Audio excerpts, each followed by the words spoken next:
तुम मुझे कितना प्यार करते हो? शोर। शाहजहां जितना। बीवी। शाहजहां ने तो अपनी बीवी के मरने के बाद उसकी याद में ताजमहल बनाया था। क्या तुम भी मेरे लिए ताजमहल बनवाओगे? शोर। मैंने तो प्लाट भी ले लिया है, तुम ही देर कर रही हो।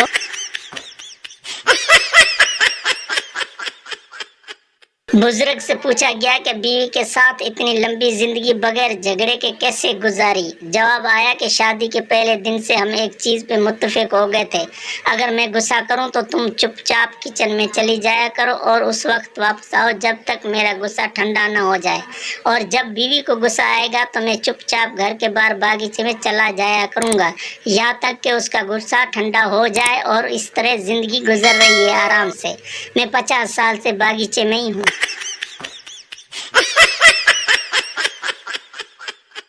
पप्पू। अम्मी, क्या लव मैरिज करने से घर वाले नाराज हो जाते हैं? माँ, तू यकीनन किसी चुड़ैल के चक्कर में होगा और ये सब तुझे उसे डायन ने कहा होगा।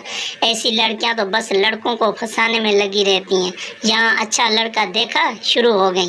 बेटा, उनसे बचकर रहना, ये बहुत मकार और मैसनी होती हैं, और उनका खानदान भी। पप्पू। अम्मी, बस बस, ऐसा कुछ नहीं, वो तो अब्बू बता रहे थे कि आप दोनों की लव मैरिज हुई थी।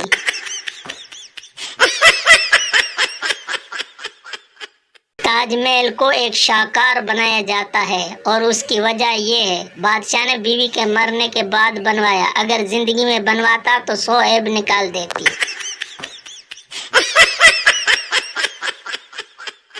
एक मुलाजिम ऑफिस में बैठा रो रहा था। उसी वक्त अफसर आ गया और मुलाजिम से पूछा, क्यों रो रहे हो? मुलाजिम। सर, मुझे बीवी ने मारा है। अफसर। रोया नहीं करते? तुमने कभी मुझे रोते देखा है?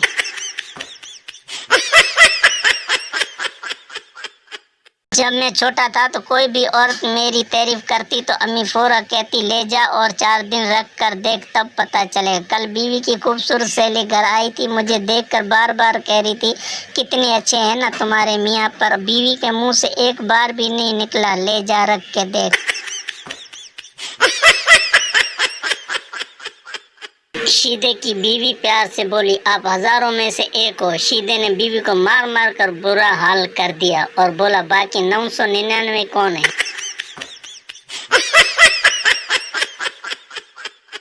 एक मौलवी कहीं रास्ते में जा रहा था, उसके ऊपर ब्रीजर आ गिरा। मौलवी, क्या जमाना आ गया है, आम कोई और चूस रहा है और छिलके हम पर फेंक रहा है।